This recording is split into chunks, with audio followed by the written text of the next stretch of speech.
You're kind of worried, obviously, Yes. about being a whistleblower. Yep. The consequences would be huge if I was caught doing this. These are children in care of the government.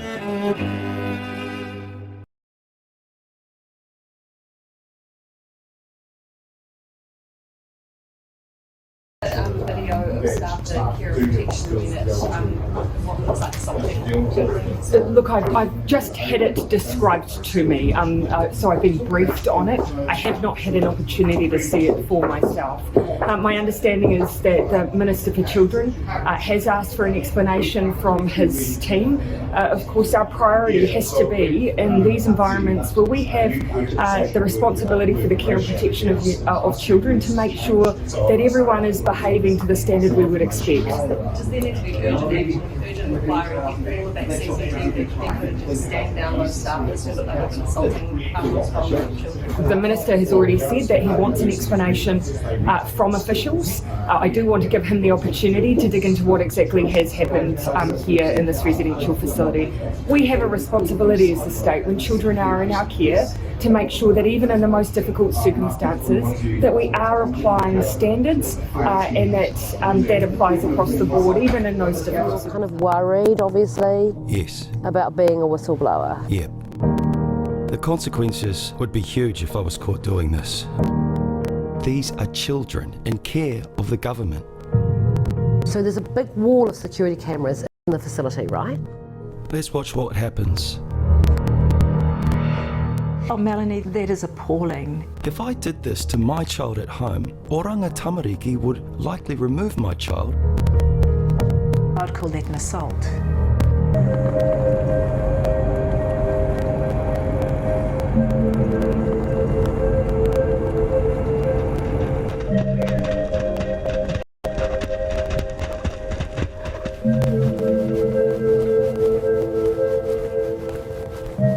Morning. Good morning. How are you? Nice to meet you. Pretty early. Yes. It's interesting out here. You like the horses? You love my horses?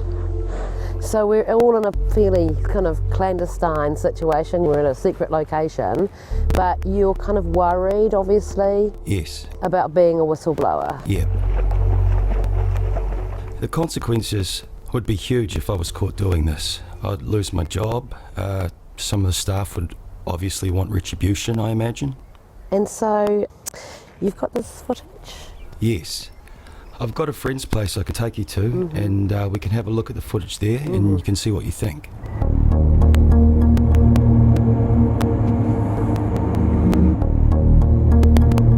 So I'm going to show you video of restraints on kids at a care and protection unit. You may see them and think they're not actually that bad, but I want you to remember that these are children in care of the government. These are our most damaged young people that we're trying to help. New Zealand's most vulnerable children. Yes, and although they have disturbing behaviours, or behaviours that can be very challenging, we're not allowed to do anything that the public is not allowed to do. And I guess there will be a point of view that, you know, sometimes restraints can get out of control and that on the ground and in reality you can't always follow procedures to the letter of the law. Yes, that's a good point. We come from a rugby playing nation where we're used to knocking people around and we have a bit of rough and tumble. Yeah. But these are people who are employed to care for our most vulnerable children and young people. We're supposed to be showing them another way of living, another way of being, different from the abuse and trauma that they've suffered prior to coming into our care. The young people our whistleblower is talking about are housed in what's known as care and protection units run by Oranga Tamariki. These are secure facilities for children aged between 8 and 16. There are 4 residences throughout New Zealand. All the staff are trained in non-violent crisis intervention, a technique known as MAPA. since you've contacted me, we've sort of thought about a way of doing this, and it's like we will take your voice off Yes. and put someone else's voice on to assure your anonymity. Thanks very much. Look, I'm very concerned that government agencies will want to waste their time finding out who took the film rather than investigating what's actually happening here. Or you're telling people about what's happened, but nobody's listening and nobody's doing anything. Let's just have a look. So there's a big wall of security cameras in the facility, right? There's cameras all throughout the facility. This has been filmed off the monitors. Yes. So the young person here, there is 3 staff and 1 young person, 13 to 14 years of age. He's obviously fronting up the staff. 1 staff member puts on gloves. These young people are traumatised. They are hypersensitive. The cortisol levels are screaming through their veins. As soon as they see the gloves go on, they either go into fight, flight, or freeze. Basic response. So he's approaching him. Yep. Now, that staff member is our MAPA instructor. That is not a MAPA technique. That could have caused serious injury to the young person. This is not mana enhancing practice. This is illegal. 2 staff should put him in a MAPA hold so that they can not lash out or strike. But you don't put them on their back and you don't put them on the ground. So MAPA stands for Managing or Potential Aggression. It's centred around de-escalation. The fundamental principles are care, welfare, safety and security. So no wrist locks, headlocks, avoid going to the ground, and no pain-based restraint. The aim is to calm the person and the situation. So what's going on here? The staff are obviously trying to get him. They get him off the ground. The staff member going to the door is doing a great job. She's opening the door so the young person can be put through into a safe place. The 2 staff there, the staff member closest to us is going for the MAPA hold. And so is the staff member on the other side. This is better. Normally you would walk this young person straight through into secure care if you're able to. Let's watch what happens. The young person is obviously still talking to them. For some reason, he's ended up squashed against the wall. It does not appear that the young person has forced those 2 staff to put him up against the wall. I want to go back on this again, because what you were saying is, right, okay, we're now approaching what seems to be a MAPA hold. This is a MAPA hold. The door, he's going to be taken through here so he can calm down for a bit. In a secure room. And they can just take him there. Yes, but they've pushed him into a wall. And I don't know why they would have him there. It appears they are still talking to him, quite aggressively it seems. Okay, so now we're going through into the secure area. Yes. So this is inside the secure timeout room, which is another camera. So you would normally leave the young person here and remove yourselves. I'm unsure why they are still in the room. The young person is starting to struggle, but it appears that both staff have his arms pulled round behind his back. This person is a MAPA instructor. Is he a social worker or a youth worker? So he doesn't have any formal social work training? No, and this is not a MAPA hold. That boy's arm is being twisted at the moment. So in a normal situation, the young person would put into the timeout room and you just like exit the room and just leave him just to calm down a bit? Yes, because they've met the grounds for secure, so clearly they are in need of timeout.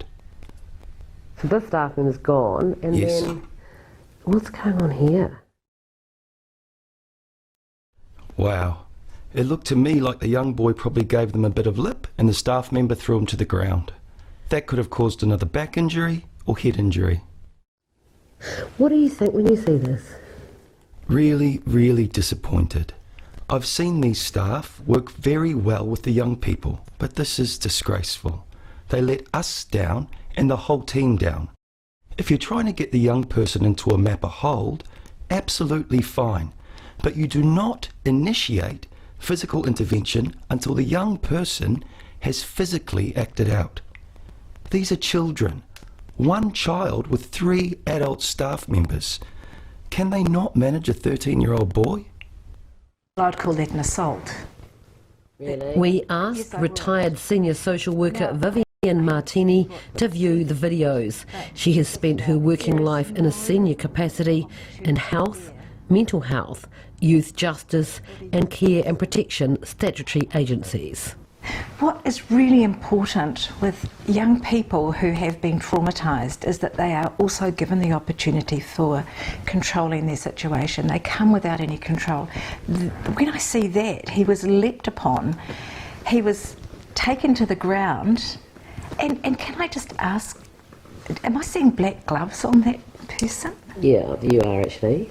Oh, Melanie, that is appalling. At first glance though, I suspect there will be those who go, look, these are children that could possibly get out of control, and that perhaps the care workers are doing this to keep themselves and the children safe. And I suppose that would be an argument that they would use. I would say that these young people have come from a place of trauma.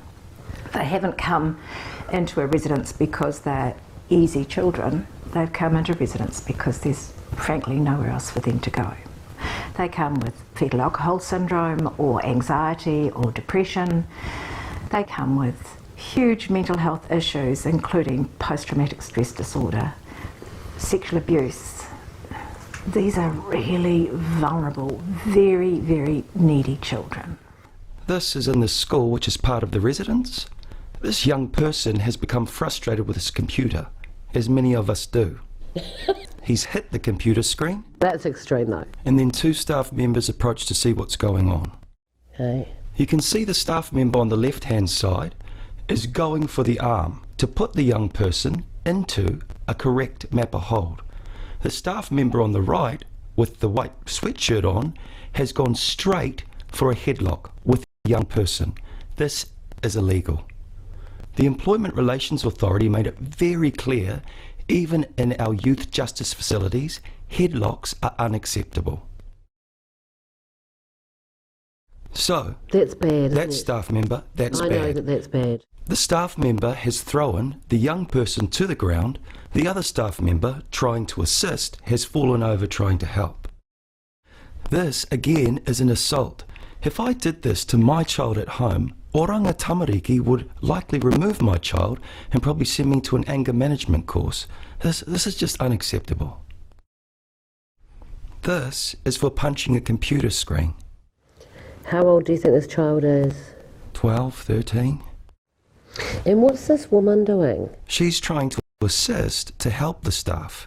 So this is a different camera, yeah? Yeah, this is at the other end of the room. Now the staff member is putting his hands on that young person. There is no need to be putting your hands on that young person there. So they take him outside? Yes, so this is coming outside the room. Okay, so we've now got 4 staff members, haven't we? Wait a 5. minute. So 5 we've got staff members, 1 young person. 1, 2, 3, 4, 5, yeah? Yeah, So bring him and they sit him down. yeah. So he's in a mapper restraint now.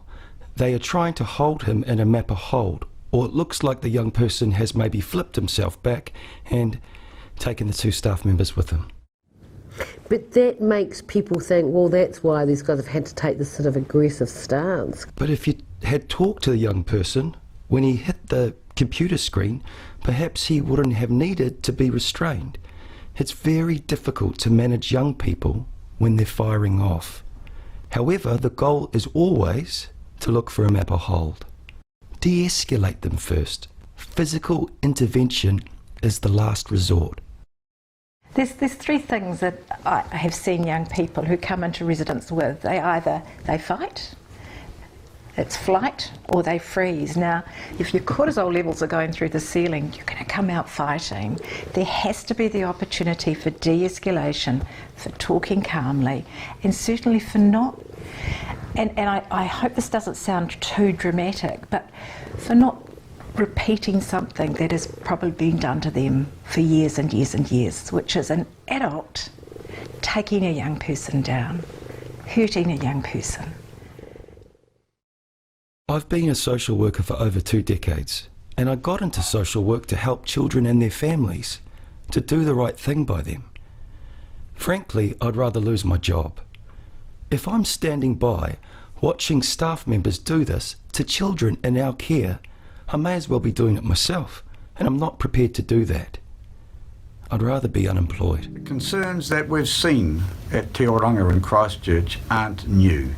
Let's be honest, they've been known for some time. Children and young people have frequently reported to us excessive use of force, overzealous restraints. So this is an enduring issue, and it's symptomatic of a wider issue about the configuration of our 4 secure residences. They are concrete institutions. They are, in a sense, prison-like. They are an inappropriate model. We need to move, just as Sir Wira Gardner has announced an unequivocal leadership today, which I applaud, their phased closure, and Te Oranga closed immediately. It's an old-fashioned Victorian model based on orphanages, borstalls and the like. They're gone. The tide's gone out on that. Much more expert, trauma-informed, family-loving, home-based, localised care is much better.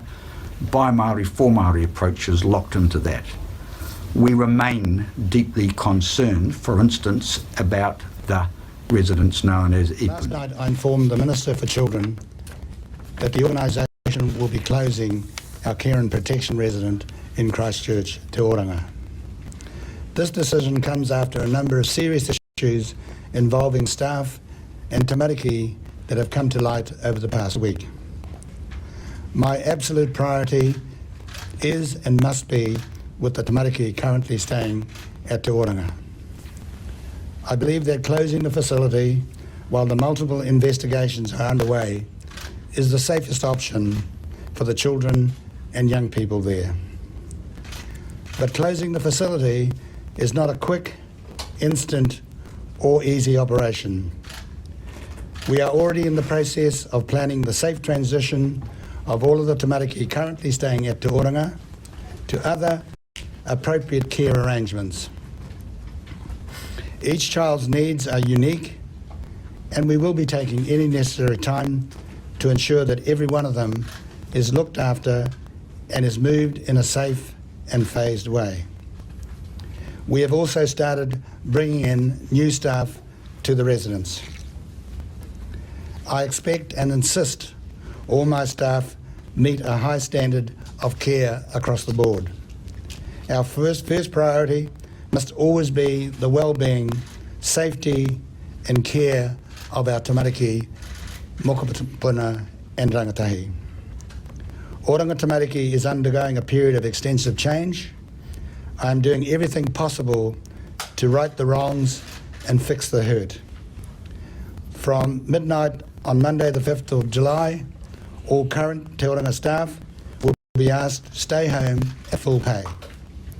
Final decisions about the future of Te Oranga will only be made once all reviews and investigations are completed. Kia ora.